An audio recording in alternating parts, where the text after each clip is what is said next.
Okay, so today we are going to look at graphing the sine curve. So before we do that, I have to show you how that even came to be. So here we have the unit circle. And remember, in the unit circle, the radius is 1. So the first degree on a unit circle is 30 degrees. So this is 30 degrees. Let's pretend that we want to find this coordinate point right here. So this point on the circle, that's what we want to find. And more specifically, let's say we want to find the y value. So this is the one that I want to find. So if I made this right triangle here. If I draw that off to the side, again, the radius is 1, so I know this is 1, and I know this is 30 degrees, and I'm trying to find this y value. So remember, your y value is, it'll be your vertical value.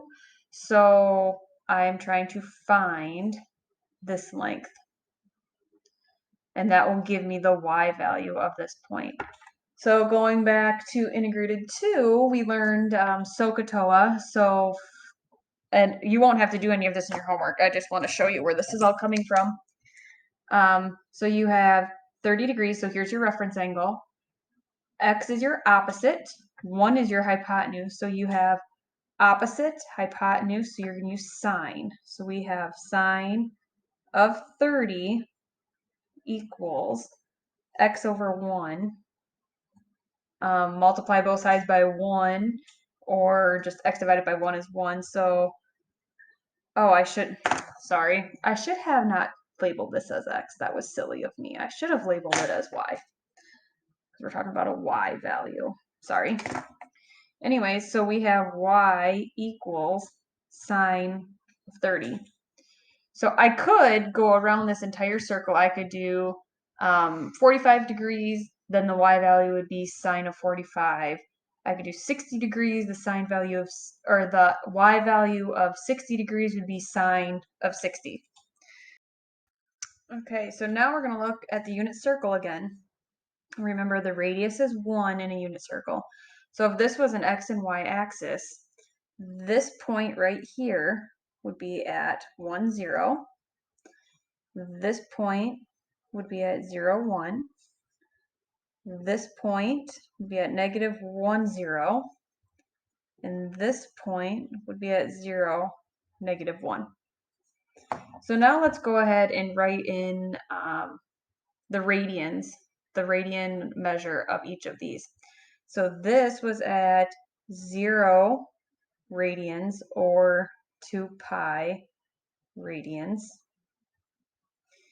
This one up here was at pi over 2 radians. This one is at pi radians.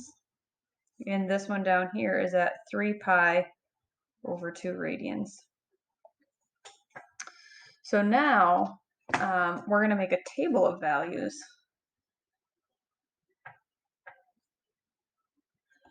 And we are going to put,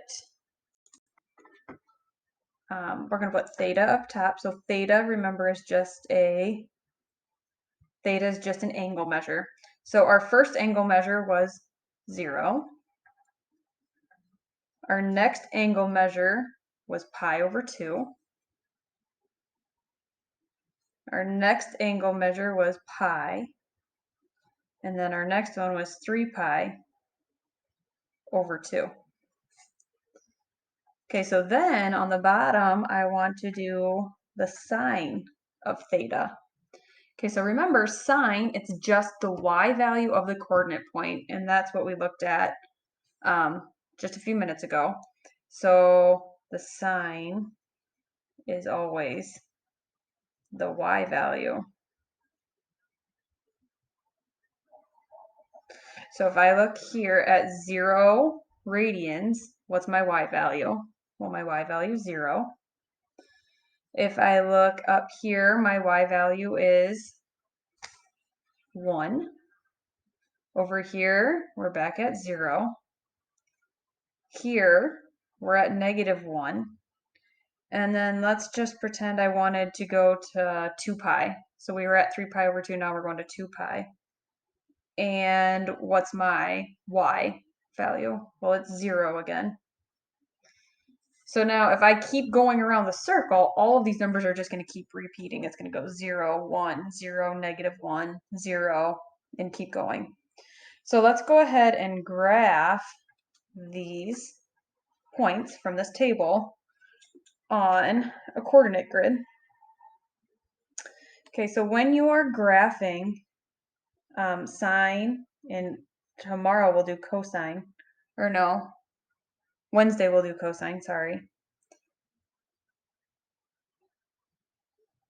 You usually don't worry as much about this left-hand side of the graph.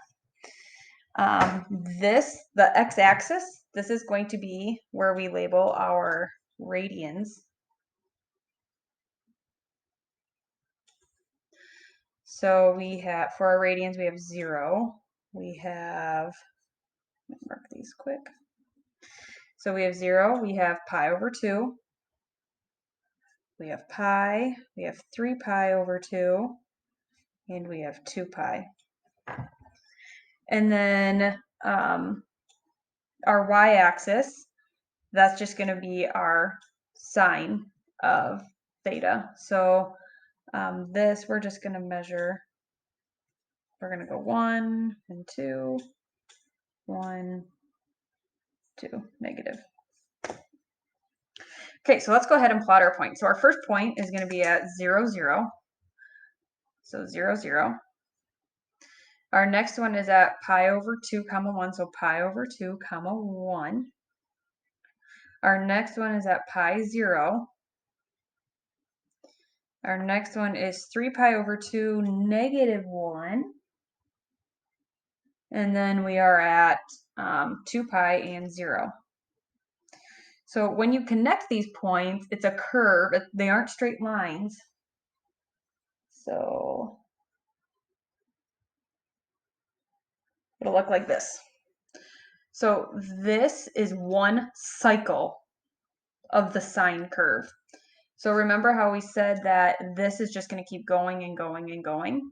So is this. So technically, this is just one cycle. So I could take this and slide it over here, and it would keep going forever and ever and ever. Okay, so this is what the sine curve looks like. The beginning part of this video, that is why it looks the way it does. But you guys are really only going to have to know what this looks like. Okay, so now a little more to remember the sine curve. Okay, so do you agree that this starts at 0? We're going to start that by calling it O because it's at 0. So it goes from O, then it goes to the high part of its graph, so high. Then it goes back to O. Then it goes to the low part.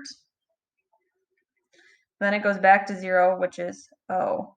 So a way to remember what the graph looks like is O, high, O, low, O. So you will hear your math teacher say this, O high, O low, O. And it's just to remember how your sine graph works. And then we are going to get into a cosine graph, which is different than this.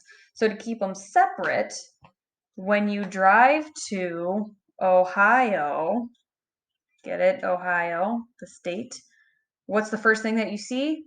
Oh, you usually see a sign. So Ohio, this is your sine curve.